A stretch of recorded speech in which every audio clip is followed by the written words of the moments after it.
Hello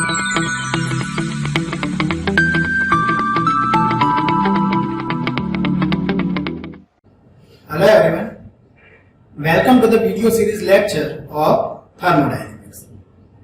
We have already covered 2 lectures, and in first lecture we have discussed chapter number 1, that is introduction of thermodynamics, and in second lecture we have started this chapter, that is fundamental concept of thermodynamics.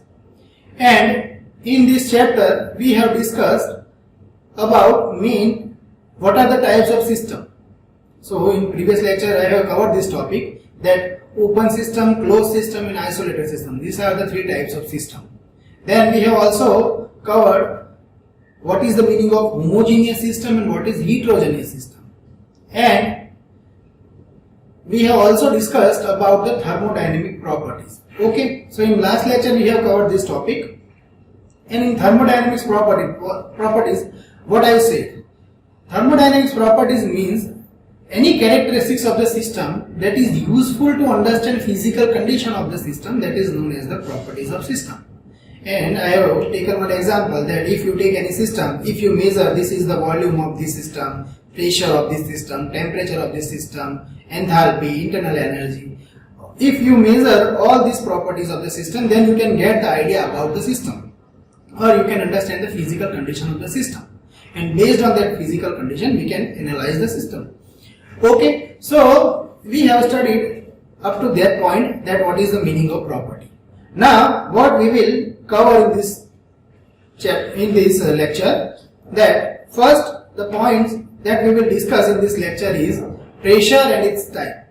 Okay, so pressure is one property, and what is the meaning of pressure and what are the types of pressure, that we have to understand today. Now second, we will learn about the extensive property and intensive property. Okay, so these 2 topics are linked with the previous topic. Okay, so if you have not watched the previous lecture, first go and watch that lecture and then come into this lecture. Okay, because if you know the meaning of property, then and then you can understand what is the pressure, what is the intensive, what is the extensive property, all these things. After that, we will learn about the state, process, path and cycle. And in the last minute, we will discuss about the Gibbs phase rule. Okay, so these 4 topics we have to cover today. So first of all, what is the pressure? I am going on the pressure. So here you can see what is the meaning of pressure. Simple, we can say that pressure means force by area. Or if you take the microscopic approach, then we know that the molecules are collide with the surface, and finally it will create some force over the surface. And if we take one unit area and if we measure the force due to that molecular collision, okay, or when the molecule is hit to the surface, finally we can get some force, and force upon that unit area we will get the amount of pressure. So we all know this simple definition. Okay, this definition you probably study from your standard 7, 8, 9. Okay, so this is very simple definition of the pressure. But what I am going to discuss today, I am going to discuss here types of pressure. Okay, so first of all, we know we all are living in the atmosphere. So atmospheric pressure is our base pressure. Simple, we can say that. All the calculations or all the machines which are working takes the base as an atmospheric pressure. Now, if I take one example, okay, if you have vehicle and in the tire of this vehicle you feel the air. So always you have to feel the air above atmospheric pressure. Okay, that is 35 psi. What is the 35 psi? That is above atmospheric pressure. Okay, so the pressure above the atmospheric pressure. Always all the devices generally work on above atmospheric pressure. That pressure which is above atmospheric pressure is known as the gauge pressure, or sometimes it is also called positive gauge pressure. Okay, now you are using the vacuum cleaner in your house for the cleaning purpose. Okay, so the vacuum cleaner works below the atmospheric pressure. So the any device which is work below the atmospheric pressure, the example of the device is vacuum cleaner. Okay, so that vacuum cleaner is work below the atmospheric pressure. This type of pressure is known as the vacuum pressure. Sometimes it is also known as the negative gauge pressure. Okay, so here you have to understand the term gauge pressure. Gauge means the pressure which we measure with respect to the atmosphere. If that pressure is above the atmosphere, then we can call it as a positive gauge pressure. And if that pressure is below the atmosphere, then we consider that pressure as a negative gauge pressure. Sometimes in layman language we can call it as a vacuum pressure. And from the name of this vacuum, we made one device that is known as the vacuum cleaner. Okay. So when we measure the how much amount of the air is filled inside the tire, and if you want to measure the pressure, you take one gauge that is known as the pressure gauge. Okay, so from this name gauge, we made one pressure gauge, and with the help of that pressure gauge, we measure the pressure. Okay, so simple we can say that if you measure the pressure with respect to atmosphere, if the pressure is above atmosphere, then we call this as a positive gauge pressure, and if the pressure is below atmosphere, we call it as a negative gauge pressure. Sometimes this negative gauge pressure is also known as the vacuum pressure. To measure vacuum pressure, we need vacuum gauge, and to measure positive gauge pressure, we need pressure gauge or simple pressure pump. Okay, pressure gauge. Now to measure atmospheric pressure, we need barometer. Okay, and so the atmospheric pressure is sometimes known as the barometric pressure. So here you can see, let me take one highlighter so you can easily understand this thing. Okay, here you can see, this is our atmospheric pressure line. Okay, this is our atmospheric pressure line. And if any pressure is above the atmospheric pressure, then it is known as the positive gauge pressure. And if any pressure is below the atmospheric pressure, then it is known as the vacuum pressure or negative gauge pressure. And this atmospheric pressure is measured by the device that is barometer. So sometimes it is also known as the barometric pressure. Okay. So this is the pressure with respect to the atmosphere. Now if you measure any pressure from this absolute zero line, okay, that is zero pressure. So if you measure any pressure from absolute zero pressure or zero pressure, then we can say that that pressure is known as the absolute pressure. Means if you measure this gauge pressure, here this is the negative gauge pressure, vacuum pressure line. Okay, you understand this point? Now if we measure the pressure with respect to this zero line, then it is known as the absolute pressure. If also you measure this is the positive gauge pressure. Okay. Now if you measure this pressure with this bottom line or from this zero line, it is also known as the absolute pressure. So there is no absolute, positive absolute or negative absolute. Absolute means if you measure the pressure with respect to zero line, then it is known as the absolute pressure. If you measure with respect to atmospheric line, then it is known as the gauge pressure. There is two possibility in the gauge pressure, positive gauge or negative gauge. Okay. So this is what all about the types of pressure. Hope you get clear idea about the types of pressure. Now I am going to move on our second important topic, that is the thermodynamic property. Now what is the meaning of thermodynamic property? Here you can see we have already discussed about the meaning of thermodynamic property. Here I am going to explain about the intensive and extensive property. Okay, so here you can see what is the meaning of intensive property and what is the meaning of extensive property. So we know about the property. Okay, so intensive property means the properties which are not depends on mass of the system. Means if you vary the mass, the property will be varied. That is known as the intensive property. That is not depends on the mass of system. And what are the example of this intensive property? That is temperature, pressure, etc. So this is simple definition of the intensive property. Let me clarify this definition. What is the meaning of depends on mass? If you take any system, if you take one container, inside the container if you fill oxygen, okay? Well, if you take one container, inside that container if you fill oxygen, now there will be some pressure of the oxygen, there will be some temperature of the oxygen, okay? The temperature and the pressure of that container, okay? If you remove some oxygen, finally the amount of pressure will be same, the amount of temperature will be same. Here also you can take the example of this room, okay? Some amount of the air will be left out of this room, then the pressure and temperature of this room will not vary. Okay, so we can simply say that the temperature and pressure will not depends on the mass of the system. That's why the pressure and temperature is called the intensive property. Now the second one is the extensive property. Extensive property means it is depends on the mass of the system. And the example of extensive property are the energy and volume. Simple, you can understand this point easily. Now, energy is directly related with the mass. If you feel 1 kilogram of hydrogen inside one container, so it is having some energy. If you blast that hydrogen, then finally it will release some energy. Now, if you take 500 grams of hydrogen inside another container, so in that container the net amount of hydrogen will be 500 grams only. So that 500 gram will produce lesser energy compared to 1 kilogram of hydrogen. So simple, we can say that the energy depends on the mass of system. Similarly, volume. If you take one balloon and if you fill the air inside the balloon, okay, now that balloon having some volume.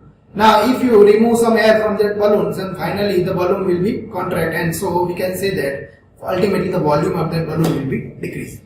So the volume is directly depends on the mass. So we can say that the property which are not depend on the mass of the system, that is known as the intensive property, and property which depends on the mass of the system, that is known as the extensive property.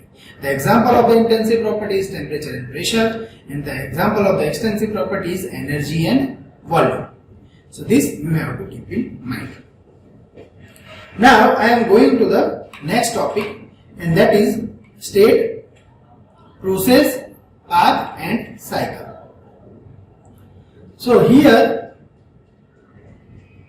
you can see what is the meaning of state. We know about the system. What is the meaning of system? We know this. Okay. Now what is the meaning of state?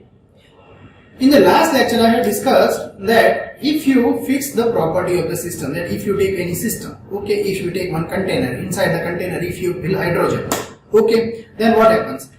That container having some volume. So the volume. Second, when you fill hydrogen, there should be some pressure inside the container. So second property is pressure. There should be some temperature of that container. So the third property is container. The hydrogen having some enthalpy. So the enthalpy is our fourth property. It is having some entropy. It is having some internal energy. So these are the properties of that container. Okay. Now at particular time, all the properties will be constant. When you fill the hydrogen and if you make one equilibrium position, then at particular time that all the property will having some specific particular value. So at that time the values of that properties remains constant, and that time the system that at that time when the properties remains constant is called as a state of system. Okay, so we can say that condition, that unique condition is known as the state of system. Okay, where all the properties will remain constant at a particular time. Okay, that condition is known as the state of system. So I have written here the definition that what is the meaning of state. State means it is the unique condition of the system at which at an instant of time all the properties of the system will remain constant. It is called state of system. If you take the example of that container, in the container you have filled 1 kilogram of hydrogen, then what is the pressure? The pressure may be of 1.5 bar. There will be a temperature that is the 30 degrees Celsius, or you can take their volume of the container is 1 meter cube. So all the properties will be constant for particular time. So that condition is known as the state of system. So here you can see this PV diagram. In the PV diagram, that is A, 1, 2, 3, B, these all are the different state of the system. For that particular state A, some properties having some particular value. At state number 1, the properties will having some different value. Then state A. At state number 2, the properties will having some different value. But at a particular time at state number 2, all the values of that property will be constant at particular time. Okay, so these are known as the state of system. Now second is the process. Now what is the meaning of process? Whenever you are going to change the value of property, whenever the properties are changed, then it is known as the process. Okay, so let us take the same example that if in one container if you fill some hydrogen or oxygen, let us take air. If you fill air inside the container and if you give some amount of heat to the air, then finally the temperature of the air will be rise. Okay, so the temperature at condition A was different and temperature at condition 1 or 2 temperature at condition B is different. Okay, so the properties is changed, and whenever the properties change, that is known as the state change, and this state change is known as the process. Okay, so we can write here, you can see the definition that any change from which system undergoes from one state to another state, that is known as the process. And if you see this PV diagram, then in this PV diagram you can see A to 1, 1 to 2, 2 to 3, 3 to B. These all are the different processes. Okay. Now third definition. Third definition is the path. What is the path? So we can say that it is a series of the state through which system pass during the process is known as the path of process. Simple, you can say that if your initial state is state number A, and if you want to reach a state number B, okay, then you have to pass from many states, 1, 2, 3, 4, 5, 6, 7, you have to pass from infinite states, okay, but when you pass from this infinite state, there will be a certain path through which you are passing. So that is known as the path of the process, okay. So we can simply write the definition that it is the series of states through which system pass during the process. It is known as the path of process. Okay. So here for this example we can write A to B and B to A is the path of process. Done? Hope you get clear idea about this path of process. And the last is the cycle. What is the meaning of cycle? Now, whenever you want to go A to B and again you want to return at the same position A, let us take one example. If you, in same example, that in one container, if you take 1 kilogram of the air, okay, if you heat up the air and its temperature is rise from the 25 degrees Celsius to 50 degrees Celsius. Now you put that container into the atmosphere. Atmosphere is at 25 degrees Celsius. So ultimately from that 50 degrees Celsius air, the automatic heat will release and finally you will reach at the 25 degrees Celsius. So ultimately your initial condition was 25 degrees Celsius. Your final condition is the 25 degrees Celsius. Ultimately you are reaching at the same state. That is known as the cycle. Okay, so we can simply write what is the meaning of cycle. Cycle means if your initial state and if your final state are same, then it is called cycle. So for this diagram you can easily understand that here we are moving from A to 1, 1 to 2, 2 to 3 and 3 to B. So ultimately our first process is A to first path is AB, and again you are reaching from B to A via another path. So it is finally you are reaching at position number A. That was our initial and final condition. Both are same. So we can call A to B and B to A is one of our cycle. Okay. So simple, state means it is the condition of the system where the entire properties will remain constant. Process means change of state, that is known as process. Now whenever you want to move from initial to final state, you have to pass from the certain equilibrium conditions, and for that you are taking some path. Okay, so that is known as the path of process. After that cycle, if your initial and final state is same, then it is known as the cycle. Okay, so in this lecture what we have discussed?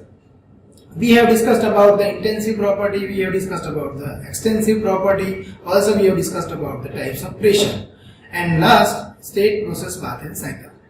In our next lecture we will discuss about the Gibbs rule. Okay, so hope you get clear idea about this all the terms. Okay, so thank you for